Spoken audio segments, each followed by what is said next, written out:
ನಮಸ್ತೆ ಎಲ್ಲರಿಗೂ. ಬಿಂದು ದಾನ್ವಿ ಯೂಟ್ಯೂಬ್ ಚಾನಲ್ಗೆ ಸ್ವಾಗತ. ಇದು ನನ್ನ ಮೊದಲ ಮಿನಿ ವ್ಲಾಗ್. ಅಂದರೆ ಯುಗಾದಿ ಹಬ್ಬದ ಹಿಂದಿನ ಪ್ರಿಪ್ರೇಷನ್ ಹೇಗಿರುತ್ತೆ, ಯುಗಾದಿ ಹಬ್ಬದ ದಿನ ನಮ್ಮ ಮನೇಲಿ ಹೇಗೆಲ್ಲ ಪ್ರಿಪ್ರೇಷನ್ ಮಾಡ್ಕೊಳ್ತೀವಿ, ಹಾಗೆ ಹಬ್ಬ ಹೇಗೆ ಆಚರಿಸ್ತೀವಿ, ಹೊಸ್ತರ್ಕಿಗೆ ಏನೆಲ್ಲ ಐಟಮ್ಸ್ ಮಾಡಿರ್ತೀನಿ, ಹೇಗೆಲ್ಲ ಪ್ರಿಪ್ರೇಷನ್ ಮಾಡ್ಕೊಂಡಿರ್ತೀನಿ ಅಂತ ಒಂದು ಪುಟ್ಟದಾಗಿ ಮಿನಿ ವಿಡಿಯೋನ ಮಾಡ್ಕೊಬಂದಿದ್ದೀನಿ. ಎಲ್ಲರೂ ನೋಡ್ಕೊಂಬರೋಣ. ಹಬ್ಬ ಅಂತಂದರೆ ಏನೋ ಒಂದು ಹೊಸತನ, ಹೊಸ ಹುರುಪು, ಸಂತೋಷ, ಸಂಭ್ರಮ, ಸಡಗರ ಇದೆಲ್ಲ ತುಂಬಿರುತ್ತೆ ಅಲ್ವಾ. ಅದರಲ್ಲೂ ಯುಗಾದಿ ಹಬ್ಬ ಅಂದರೆ ಯಾರಿಗೆ ತಾನೇ ಖುಷಿ ಆಗಲ್ಲ ಹೇಳಿ.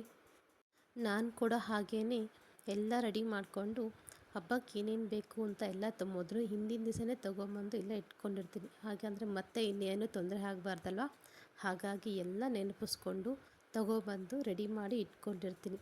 ಹೀಗೆ ನಾನು ಒಂದೊಂದೇ ಮನೆಯನ್ನೆಲ್ಲ ಕ್ಲೀನ್ ಮಾಡ್ಕೊಂಡು ಬರ್ತಾಯಿದ್ದೀನಿ.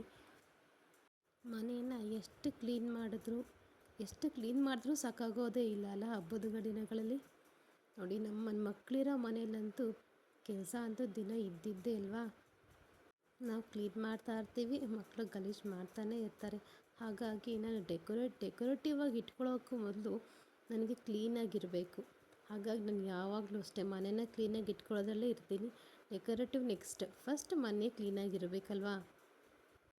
ಯಾರ್ಯಾರು ನನ್ನ ಚಾನಲ್ನ ಸಬ್ಸ್ಕ್ರೈಬ್ ಮಾಡಿಲ್ವೋ ಕೂಡಲೇ ಸಬ್ಸ್ಕ್ರೈಬ್ ಮಾಡಿ. ಹಾಗೆ ಪುಟ್ಟದಾಗಿರೋ ಒಂದು ಕಮೆಂಟ್ ಕೊಡಿ. ನಿಮ್ಮ ಅನಿಸಿಕೆ ಏನೇ ಇದ್ದರೂ ಕಮೆಂಟ್ ಬಾಕ್ಸಲ್ಲಿ ಬರೆಯೋದನ್ನು ಮಾತ್ರ ಮರಿಬೇಡಿ. ಒಬ್ಬರಿಗೆ ಎನ್ಕರೇಜ್ ಮಾಡೋಕ್ಕಾಗಲಿಲ್ಲ ಅಂದರೆ ಪರವಾಗಿಲ್ಲ, ಅವ್ರಿಗೆ ಡಿಸ್ಕರೇಜ್ ಆಗೋಗಿ ಮಾತ್ರ ಮಾತಾಡಬೇಡಿ. ಈ ಮಾತು ಎಲ್ಲರಿಗೂ ಅಲ್ಲ, ಕೆಲವರಿಗೆ ಮಾತ್ರ ಅನ್ವಯಿಸಿ. ಇನ್ನು ಮನೆಯೆಲ್ಲ ಕ್ಲೀನ್ ಆದಮೇಲೆ ದೇವ್ರ ಮನೆ ಒಂದು ಉಳ್ಕೊಂಡಿರುತ್ತೆ. ದೇವ್ರ ಮನೆಯೂ ಸಹ ಪೂರ್ತಿಯಾಗಿ ಕ್ಲೀನ್ ಮಾಡ್ಕೊಂಡಿರ್ತೀನಿ.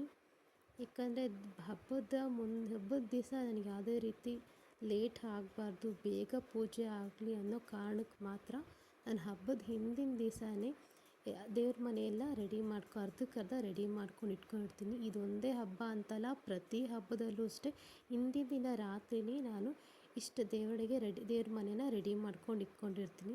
ಬೇಗ ಪೂಜೆ ಆದರೆ ಬೇಗ ಆಗುತ್ತಲ್ವ ಅನ್ನೋ ಕಾರಣಕ್ಕೆ.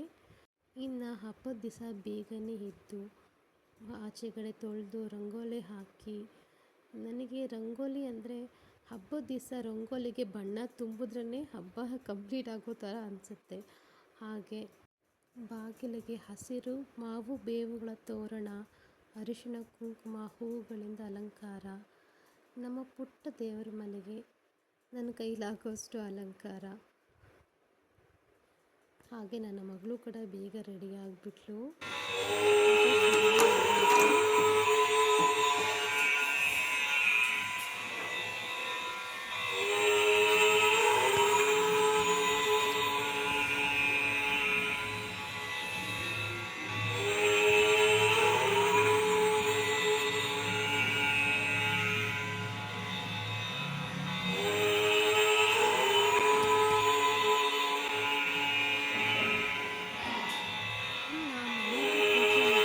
ದೇವಸ್ಥಾನಕ್ಕೆ ಕೂಡ ಹೋಗಿ ಬಂದಿದ್ದಾಯಿತು. ನಾವು ಹಬ್ಬದ ಊಟ ರೆಡಿ ಆಗಿದೆ, ಹೊಟ್ಟೆ ತುಂಬ ಹಸಿತಾ ಇದೆ. ಅದು ಊಟ ನೋಡ್ತಾ ಇದ್ದರೆ ಹೊಟ್ಟೆ ಹಸಿವು ಇನ್ನೂ ಜಾಸ್ತಿ ಆಗ್ತಾಯಿದೆ. ಊಟ ಅಂತೂ ತುಂಬ ಚೆನ್ನಾಗಿತ್ತು. ಯುಗಾದಿ ಹಬ್ಬದ ಊಟ ಕೇಳಬೇಕಾ? ಊಟ ಆಗ್ತಾ ಇದ್ದಾಗೆ ನಮ್ಮ ಅತ್ತೆ ಹೇಳಿದ್ರು, ಮೇಲೆ ಹೋಗಿ ಬೇಗ ಬಟ್ಟೆ ಒಣಗೋಕ್ಕೆ ಬಂದ್ಬಿಡಂತ. ಈ ಬಿಸಿಲಲ್ಲಿ ಬೇಗ ಹೋಗಿ ಬಟ್ಟೆ ಒಣಗಾಕೋಣ ಅಂತ ಹೋದೆ. ನಮ್ಮನೆ ಬಟ್ಟೆ ಮುಗಿಯೋದೇ ಇಲ್ಲ. ಮಿನಿಮಮ್ ಅಂದರೆ ಇಷ್ಟು ಬಟ್ಟೆ ಇದ್ದೇ ಇರುತ್ತೆ ನಮ್ಮ ಮನೇಲಿ. ನಾನು ಬರೋಷ್ಟರೊಳಗಡೆ ನಮ್ಮ ಅತ್ತೆ ಅಡುಗೆ ಮನೇಲಿ ಅರ್ಧಕ್ಕರ್ಧ ಕೆಲಸ ಮುಗಿಸಿದ್ರು. ನಾನು ಬಂದ ಕೂಡಲೇ ಬಟ್ಟೆ ಡ್ರೆಸ್ ಚೇಂಜ್ ಮಾಡಿ ಮತ್ತೆ ಕೆಲಸ ಮಾಡೋಕ್ಕೆ ಶುರು ಮಾಡಿಕೊಂಡೆ. ಕೇಳಬೇಕಾ, ಮಕ್ಕಳಿರೋ ಮನೇಲಿ ಇಷ್ಟು ಕೆಲಸ ಮಾಡಿದ್ರೂ ಸವಿಯೋದೇ ಇಲ್ಲ. ನೋಡಿ, ನನ್ನ ಮಕ್ಕಳು ಆಗಲೇ ಇಷ್ಟು ಕೆಲಸ ಮಾಡಿ ಹೋಗಿದ್ದಾರೆ. ಮತ್ತೆ ಇದನ್ನೆಲ್ಲ ಕ್ಲೀನ್ ಮಾಡಿಕೊಂಡು ಬೇಗ ಸಂಜೆ ಸ್ನಾನ ಮಾಡಿಕೊಂಡು ಪೂಜೆಗೆ ರೆಡಿ ಆಗಬೇಕು. ನಾನು ಬಟ್ಟೆ ಎತ್ಕೊಂಡು ಬರೋಣ ಅನ್ನೋಷ್ಟೊತ್ತಿಗೆ ನಮ್ಮ ಅತ್ತೆ ಆಗಲೇ ಟೆರೆಸ್ ಮೇಲೆ ಬಂದು ಬಟ್ಟೆ ಎಲ್ಲ ಮಡಚಿಟ್ಟು ತೊಗೊಂಡು ಹೋಗ್ಬಿಟ್ಟಿದ್ರು. ನಾನು ಬಂದು ಟೆರೆಸ್ ಮೇಲೆ ಮ್ಯಾಟ್ಗಳು ಮಾತ್ರ ಒಣಗಾಕ್ತೀನಿ. ನಮ್ಮ ಮನೇಲಿ ಡೈಲಿ ಮ್ಯಾಟ್ಗಳನ್ನ ಒಗೆದು ವಾಶ್ ಮಾಡಿ ಒಣಗಾಕ್ತೀನಿ. ನನ್ನ ಮಕ್ಕಳು ಕೆಳಗಡೆ ಆಟಾಡ್ತಾ ಇದ್ದಾರೆ. ನೆಕ್ಸ್ಟ್ ಸ್ನಾನ ಮಾಡಿ ದೇವರ ಪೂಜೆ ಮಾಡಬೇಕು.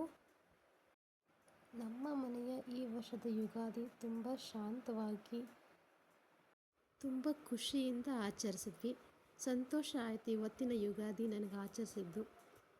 ನಾನು ಪ್ರತಿ ಸರಿ ದೀಪ ಹಚ್ಚುವಾಗ ದೇವರಿಗೆ ಕೈ ಮುಗಿಯುವಾಗ ಕೇಳ್ಕೊಳ್ಳೋದಿಷ್ಟೇ, ಎಲ್ಲರೂ ಚೆನ್ನಾಗಿರಲಿ, ಎಲ್ಲರಿಗೂ ಒಳ್ಳೆಯದಾಗಲಿ ಅಂತಲೇ ನಾನು ದೀಪ ಹಚ್ಚೋದು.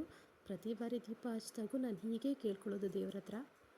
ಹಾಗೆ ಈ ವರ್ಷದ ಯುಗಾದಿ ಎಲ್ಲರಿಗೂ ಸುಖ, ಶಾಂತಿ, ಆರೋಗ್ಯ, ಆಯುಷು, ಧೈರ್ಯ, ನೆಮ್ಮದಿ ತಂದುಕೊಳ್ಳಿ ಅಂತ ನಾನು ದೇವರಲ್ಲೇ ಕೇಳ್ಕೊತೀನಿ. ನಮ್ಮ ಮನೆಯ ಯುಗಾದಿ ಹೀಗಿತ್ತು, ಹೀಗೆ ಆಚರಣೆ ಮಾಡಿದ್ವಿ. ನಾವು ಪ್ರತಿ ವರ್ಷ ಕೂಡ ಹೀಗೆ ಆಚರಿಸೋದು, ಹೀಗೆ ಆಚರಣೆ ಮಾಡ್ತಾ ಇರ್ತೀವಿ. ಇನ್ನು ಮಂಗಳವಾರದ ಹೊಸತಡಕು. ಮಂಗಳವಾರದ ಬೆಳಗ್ಗೆ ಅಡುಗೆ ಮನೆ ಒಳಗೆ ನಾನು ಬರೋಷ್ಟಲ್ಲಾಗಲೇ ನಮ್ಮ ಅತ್ತೆ ಮಸಾಲೆ ಎಲ್ಲ ರೆಡಿ ಮಾಡಿ ಇಟ್ಟಿದ್ರು. ಇನ್ನೇನಿದ್ರು ನಾನು ಮಿಕ್ಸಿಗೆ ಹಾಕಿ ರುಬ್ಬೋದಷ್ಟೇ ಬಾಕಿ. ಹಾಗೆ ಒಂದೊಂದಾಗಿ ಮಿಕ್ಸಿಗೆ ಹಾಕ್ಕೊಂಡು ರುಬ್ಬೋಕ್ಕೆ ಶುರು ಮಾಡಿದೆ ನಾನು ಇಲ್ಲಿ ನಮ್ಮ ಮನೆ ನಾನ್ ವೆಜ್ಗೆ ಒಂದೇ ಥರದ ಮಸಾಲೆ ಹಾಕೋದ್ರಿಂದ ಸ್ವಲ್ಪ ಜಾಸ್ತಿ ಕ್ವಾಂಟಿಟಿನಲ್ಲಿ ಮಸಾಲೆನ ರೆಡಿ ಮಾಡಿಟ್ಟಿದ್ರು ನಮ್ಮತ್ತೆ. ನಾನು ಒಂದೊಂದಾಗಿಯೇ ಎಲ್ಲ ಪೇಸ್ಟ್ ಮಾಡಿಕೊಂಡು ಎಲ್ಲದನ್ನು ಸಪ್ರೇಟಾಗಿ ಹಾಕೊಳ್ಳೋಕ್ಕೆ ಶುರು ಮಾಡಿದೆ. ಅಂತೂ ಮಸಾಲೆ ಎಲ್ಲ ರುಬ್ಬಿ ಕಂಪ್ಲೀಟಾಗಿ ರೆಡಿ ಮಾಡ್ಕೊಂಡಿದ್ದಾಯಿತು. ಇನ್ನೇನಿದ್ರು ಒಂದೊಂದಾಗಿ ಅಡುಗೆಗಳನ್ನ ಮಾಡ್ಕೋಬೇಕು. ಲೇಟ್ ಆಗಿಬಿಡುತ್ತೆ ಅಂತ ನಾನು ಬೇಗನೆ ರೆಡಿ ಮಾಡಿಕೊಂಡೆ. ಹಾಗೆ ಮಧ್ಯದಲ್ಲಿ ಟಿಫನ್ ಕೂಡ ಮಾಡಬೇಕಲ್ವಾ, ಮಕ್ಕಳಿಗೆ ಬೆಳಗ್ಗೆ ಬ್ರೇಕ್ಫಾಸ್ಟ್ ಕೂಡ ರೆಡಿ ಮಾಡ್ತಾ ಒಂದೊಂದೇ ಐಟಮ್ಸ್ ಎಲ್ಲ ರೆಡಿ ಮಾಡ್ಕೊಳ್ತಾ ಹೋದೆ. ಹೊಸತಡಕು ಆಗಿರೋದ್ರಿಂದ ಕೆಲವು ಫ್ರೆಂಡ್ಸ್ಗಳಿಗೂ ಇನ್ವೈಟ್ ಮಾಡಿದ್ವಿ, ಅವ್ರಿಗೂ ಸೇರಿಸಿ ಮಾಡ್ಕೊಳ್ತಾ ಇದ್ದೆ. ಹಾಗೆ ಸ್ಪೆಷಲಾಗಿ ಇವತ್ತು ಬಿರಿಯಾನಿ ಮಾಡೋಣ ಅಂತ ರೆಡಿ ಮಾಡ್ಕೊಂಡಿದ್ದೆ. ಇದು ಸಿಂಪಲ್ಲಾಗಿ ಮಾಡ್ಕೊಳ್ಳೋ ಬಿರಿಯಾನಿ, ಬೇಗ ಕೂಡ ಆಗುತ್ತೆ. ಇದು ಸಪ್ರೇಟ್ ವೀಡಿಯೋನ ಮತ್ತೊಂದು ವೀಡಿಯೋದಲ್ಲಿ ಹಾಕಿದ್ದೀನಿ, ಬೇಕಾದ್ರೆ ಚೆಕ್ ಮಾಡ್ಕೊಳ್ಳಿ, ಬೇಗ ಆಗುತ್ತೆ. ಸರ್ಚ್ ಮಾಡ್ಕೊಂಡು ಚೆಕ್ ಮಾಡ್ಕೊಂಡು ನೋಡಿ. ಬಿರಿಯಾನಿ ರೆಡಿ ಮಾಡ್ಕೊಳ್ತಾ ಮಧ್ಯದಲ್ಲಿ ಬೇರೆ ಅಡುಗೆನೂ ನೋಡ್ಕೋಬೇಕಲ್ವಾ. ಹಾಗೆ ನನ್ನ ಮಗಳು ನಾನ್ ವೆಜ್ ತಿನ್ನಲ್ಲ, ಅವಳು ನಾನ್ ವೆಜ್ ತಿನ್ನಲ್ಲ ಅನ್ನೋಂಥ ಕಾರಣಕ್ಕಾಗಿ ನಾನು ಮೊಟ್ಟೆ ಸಾರು ಕೂಡ ಮಾಡಿದ್ದೀನಿ. ತಿಂತಾಳೋ ಇಲ್ಲೋ ಗೊತ್ತಿಲ್ಲ, ಅವಳು ತಿನ್ನೋ ಕಾರಣಕ್ಕೆ.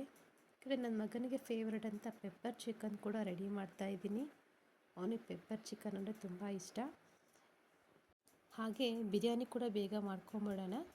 ಒಂದು ಕುಕ್ಕರ್ನಲ್ಲಿ ಎಣ್ಣೆನ ಬಿಸಿ ಮಾಡಿಕೊಂಡು ಬಿರಿಯಾನಿಗೆ ಬೇಕಾಗಿರೋ ಪದಾರ್ಥಗಳು ಅಂದರೆ ಸ್ಪೈಸಸ್ ಎಲ್ಲ ಹಾಕ್ಕೊಳ್ಳೋಣ. ಚಕ್ಕೆ, ಲವಂಗ, ಏಲಕ್ಕಿ, ಜಾಪತ್ರೆ, ಬಿರಿಯಾನಿ ಎಲೆ, ಸ್ಟಾರ್ ಹೂವು, ಕಸ್ತೂರಿ ಮೇಥಿ, ಹೀಗೆ ಎಣ್ಣೆಯಲ್ಲಿ ಹಾಕ್ಕೊಂಡು ಈರುಳ್ಳಿನ ಹಾಕೋತಾ ಇದ್ದೀನಿ. ಈರುಳ್ಳಿ ಚೆನ್ನಾಗಿ ಫ್ರೈ ಆದ ನಂತರ ಈರುಳ್ಳಿ ಚೆನ್ನಾಗಿ ಫ್ರೈ ಆದ ನಂತರ ನಾನು ಹಸಿ ಶುಂಠಿ ಬೆಳ್ಳುಳ್ಳಿ ಪೇಸ್ಟ್ನ ಹಾಕೋತಾ ಇದ್ದೀನಿ. ಇದನ್ನು ನಾನು ಮನೆಯಲ್ಲೇ ಮಾಡ್ಕೊಂಡಿದ್ದೀನಿ. ಆದಷ್ಟು ನೀವು ಮನೆಯಲ್ಲೇ ಮಾಡ್ಕೊಳ್ಳೋದು ಪ್ರಯತ್ನ ಪಡಿ. ಮನೇಲಿ ಮಾಡ್ಕೊಂಡು ಶುಂಠಿ ಬೆಳ್ಳುಳ್ಳಿ ಪೇಸ್ಟ್ ತುಂಬ ಚೆನ್ನಾಗಿರುತ್ತೆ.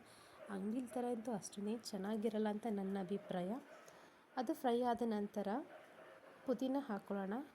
ಪುದೀನ ಹಾಕ್ಕೊಂಡು 2 ನಿಮಿಷ ಬಾಡಿಸ್ಕೊಳ್ಳೋಣ. ಅದ ನಂತರ ಕೊತ್ತಂಬರಿ ಸೊಪ್ಪು ಕೂಡ ಹಾಕ್ಕೊಳ್ಳೋಣ. ಕೊತ್ತಂಬರಿ ಸೊಪ್ಪು ಹಾಕಿ ಚಿಕ್ಕದಾಗಿ ಹಚ್ಚಿಟ್ಕೊಂಡಿರೋ ಟೊಮೆಟೊ, 1 ಕಪ್ ಟೊಮೆಟೊನ ಹಾಕ್ಕೊಂಡಿದ್ದೀನಿ. ಟೊಮೆಟೊ ಚೆನ್ನಾಗಿ ಫ್ರೈ ಆಗಬೇಕು. ಟೊಮೆಟೊ ಚೆನ್ನಾಗಿ ಫ್ರೈ ಆಗ್ತಾ ಇದ್ದ ಹಾಗೆ ಚಿಕನ್ ಕೂಡ ಇದಕ್ಕೆ ಹಾಕೋಣ. ಇದು ಚಿಕನ್ನು ನಮ್ಮ ಅತ್ತೆ ಹಾಕ್ತಾಯಿದ್ದಾರೆ. ನಾನು ಚಿಕನ್ನ ತೊಳೆಯೋದಿಲ್ಲ, ಅವರೇ ತೊಳೆಯೋದು. ಅವರೇ ತೊಳೆದ್ಬಿಟ್ಟು ಹಾಕೋದು. ನಾನೇನಿದ್ರು ಬರೀ ಕುಕ್ಕಿಂಗ್ ಅಷ್ಟೇ. ಚಿಕನ್ನು ಸ್ವಲ್ಪ ಫ್ರೈ ಆಗಬೇಕು. ಚಿಕನ್ ಫ್ರೈ ಆದಮೇಲೆ ಇದಕ್ಕೆ ಅರಿಶಿಣ ಪುಡಿ ಹಾಕೋಣ. ಅರಿಶಿಣ ಪುಡಿ ಹಾಕಿ ಅದು ಕೂಡ ಫ್ರೈ ಆಗಬೇಕು. ಅರಿಶಿಣ ಪುಡಿ ಹಾಕಿ ಫ್ರೈ ಆದ ನಂತರ ನಾನು ಮನೆಯಲ್ಲೇ ಮಾಡ್ಕೊಳ್ತಿರೋ 2 ಸ್ಪೂನ್ ಬಿರಿಯಾನಿ ಪೌಡರ್ನ ಹಾಕ್ತಾಯಿದ್ದೀನಿ. ಇದಕ್ಕೆ ಇವತ್ತು ಇಂಡಿಯಾ ಗೇಟ್ ಬಾಸುಮತಿ ರೈಸನ್ನು ಉಪಯೋಗಿಸ್ತಾ ಇದ್ದೀನಿ. ಈ ಲೋಟದಲ್ಲಿ 2.5 ಅಕ್ಕಿಯಷ್ಟು ತೊಗೊಂಡಿದ್ದೀನಿ ನಾನು. 2.5 ಅಕ್ಕಿಗೆ ಡಬಲ್ ಅಂದರೆ 5 ಗ್ಲಾಸ್ ನೀರು ಹಾಕ್ತಾಯಿದ್ದೀನಿ. 1 ಗ್ಲಾಸಿಗೆ 2 ಗ್ಲಾಸ್ ನೀರು ಹಾಕಿ 5 ಗ್ಲಾಸನ್ನು ನಾನು ನೀರು ಹಾಕ್ತಾಯಿದ್ದೀನಿ. ನೀರು ಹಾಕಿ ರುಚಿಗೆ ತಕ್ಕಷ್ಟು ಉಪ್ಪು, ಅಂದರೆ ನಮಗೆ ರುಚಿಗೆ ಎಷ್ಟು ಬೇಕೋ ಅಷ್ಟು ಉಪ್ಪನ್ನು ಹಾಕ್ಕೊಂಡು ಮಿಕ್ಸ್ ಮಾಡ್ಕೊಳ್ಳೋಣ. ಮಿಕ್ಸ್ ಮಾಡಿ ಇದು ಕುದಿಯೋದ ನಂತರ ಲಿಡ್ಡನ್ನು ಕ್ಲೋಸ್ ಮಾಡಿಕೊಂಡು 1 ವಿಷಿಲ್ ಕೂಗಿಸ್ಕೊಳ್ಳೋಣ. ಈಗ ಇದು ಆಗಿದೆ, 1 ವಿಷಿಲ್ ಕೂಗಿದೆ. ಒಂದು ವಿಸಿಲ್ ಕೂಗಿದ್ಮೇಲೆ ಸ್ಟವ್ ಆಫ್ ಮಾಡ್ಕೊಳ್ಳೋಣ. ಸ್ಟವ್ ಆಫ್ ಮಾಡಿಕೊಂಡು ನಾನು ಆಗಲೇ ತೋರಿಸಿದ ಗ್ಲಾಸಲ್ಲಿ ಇದು 2.5 ಅಕ್ಕಿ ತೊಗೊಂಡಿದ್ದೀನಿ. ಬಾಸುಮತಿ ರೈಸ್ನ ತೊಗೊಂಡು ವಾಶ್ ಮಾಡಿ ಸಪ್ರೇಟಾಗಿ ಇಟ್ಕೊಂಡಿದ್ದೀನಿ. ಈಗ ಇದು ಕುಕ್ಕರ್ ಪ್ರೆಷರ್ ಹೋಗಿದೆ. ಒಂದು ವಿಸಿಲ್ ಕೂಗಿಸಿ ಪ್ರೆಷರ್ ತಗೊಂಡಿದ್ದೀನಿ. ಇದು ಏಕೆ ಚಿಕನ್ನ ಹಾಕಿ ಒಂದು ವಿಸಿಲ್ ಕೂಗಿಸ್ಕೊಂಡೆ ಅಂತಂದರೆ, ನಾವು ಹಾಕಿರೋ ಸ್ಪೈಸಸ್ ಅಂದರೆ ಮಸಾಲೆ ಪದಾರ್ಥಗಳೆಲ್ಲ ಚಿಕನ್ನಿಗೆ ಸೇರಿ ಸ್ವಲ್ಪ ಉಪ್ಪು ಖಾರ ಚೆನ್ನಾಗಿ ಹಿಡ್ಕೊಳ್ಳುತ್ತೆ. ಹಾಗಾಗಿ ನಾನು ಮೊದಲೇ ಒಂದು ವಿಸಿಲ್ ಕೂಗಿಸ್ಕೊತೀನಿ. ಆ ನಂತರ ಪ್ರೆಷರ್ ತೆಗೆದು ಅಕ್ಕಿನ ಹಾಕ್ಕೊತೀನಿ. ಅಕ್ಕಿನ ಹಾಕ್ಕೊಂಡು ಚೆನ್ನಾಗಿ ಮಿಕ್ಸ್ ಮಾಡಿ ಒಂದು ವಿಸಿಲ್ ಕೂಗಿಸ್ಕೊತೀನಿ. ಕುಕ್ಕರ್ ಕೂಗೋ ಅಷ್ಟರಲ್ಲಿ ಟೆರೆಸ್ ಮೇಲೆ ಹೋಗಿ ಬಟ್ಟೆಗಳನ್ನೆಲ್ಲ ಒಣಗ ಹಾಕಿ ಬಂದ್ಬಿಡೋಣ ಅಂತ ಬೇಗ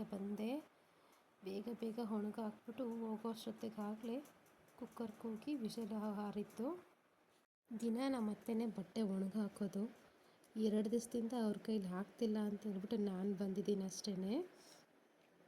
ಈಗ ಒಂದು ವಿಷಲ್ ಕೂಗಿ ಕುಕ್ಕರ್ ತಣ್ಣಗಾಗಿದೆ. ಈಗ ನಮ್ಮ ಬಿರಿಯಾನಿ ಸೂಪರಾಗಿ ರೆಡಿ ಆಗಿದೆ. ನೋಡ್ತಾ ಇದ್ದರೆ ಕಲರ್ಫುಲ್ಲಾಗಿ ಕಾಣಿಸ್ತಾ ಇದೆ. ಸಕ್ಕತ್ತಾಗಿದೆ ಸ್ಮೆಲ್ ಮಾತ್ರ. ನೋಡಿ ಹೇಗೆ ಉದ್ರಕ್ಕೆ ಎಷ್ಟು ಚೆನ್ನಾಗಾಗಿದೆ. ಒಂದು ಅಕ್ಕಿ ಕೂಡ ಮುರಿದಿಲ್ಲ, ಅಂಟಿಲ್ಲ. ತುಂಬ ಚೆನ್ನಾಗಾಗುತ್ತೆ. ಸ್ಮೆಲ್ ಕೂಡ ಇಡೀ ಮನೆ ತುಂಬ ಸ್ಮೆಲ್ ಹರಡಿಬಿಟ್ಟಿದೆ. ಸೂಪರಾಗಿದೆ ನಮ್ಮ ಬಿರಿಯಾನಿ. ನೀವು ಒಂದು ಸತಿ ಹೀಗೆ ಟ್ರೈ ಮಾಡಿ, ತುಂಬ ಚೆನ್ನಾಗಿರುತ್ತೆ, ಸಕ್ಕತ್ತಾಗಿರುತ್ತೆ. ಟ್ರೈ ಮಾಡಿ ಒಂದು ಸತಿ. ಈ ಕಡೆ ಎಗ್ ಕೂಡ ಲೈಟಾಗಿ ಫ್ರೈ ಮಾಡ್ಕೊಂಡಿದ್ದೆ.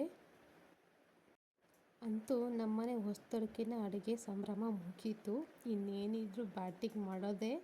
ಎಲ್ಲ ಐಟಮ್ಸು ರೆಡಿ ಆಗಿದೆ. ಈ ಕಡೆ ಕಬಾಬ್ ಕೂಡ ರೆಡಿ ಮಾಡಿ ಇಕ್ಕಿದ್ದೀನಿ. ಅದನ್ನು ಫ್ರೈ ಮಾಡಬೇಕು ಅಷ್ಟೇ. ಈಗ ಊಟದ ಸಮಯ. ನಾನು ತುಂಬಾ ಡಿಫ್ರೆಂಟ್ ಐಟಮ್ಸ್ ಅಡುಗೆಗಳು ಮಾಡಿದ್ದೆ. ಆದರೆ ನಾನು ತಿನ್ನೋದು ಮಾತ್ರ ಇಷ್ಟೇ. ಒಂದು pepper fry, biryani, mutton curry, egg fry ಜೊತೆಗೆ ಸ್ವಲ್ಪ ಮೊಸರು. ಯಾರ್ಯಾರು ನನ್ನ ಚಾನಲ್ನ ಸಬ್ಸ್ಕ್ರೈಬ್ ಮಾಡಿಲ್ವೋ ಕೂಡಲೇ ಸಬ್ಸ್ಕ್ರೈಬ್ ಮಾಡಿ. ಪುಟ್ಟದಾಗಿರೋ ಒಂದು ಲೈಕನ್ನು ಕೊಡಿ. ನಿಮ್ಗೆ ಇಷ್ಟ ಆದರೆ ಕಮೆಂಟ್ ಕೂಡ ಮಾಡಿ. ಹಾಗೆ ನಿಮ್ಮ ಮನೇಲಿ ಹೇಗೆ ಹೊಸದಕ್ಕೂ ಆಚರಿಸಿದ್ರಿ, ಯುಗಾದಿ ಹಬ್ಬನ ಆಚರಿಸಿದ್ರಿ, ಕಮೆಂಟ್ ಮಾಡೋದನ್ನು ಮಾತ್ರ ಮರಿಬೇಡಿ. ಕಮೆಂಟ್ ಮಾಡಿ, ಲೈಕ್ ಮಾಡಿ, ಶೇರ್ ಮಾಡಿ, ಸಬ್ಸ್ಕ್ರೈಬ್ ಮಾಡಿ. Thank you.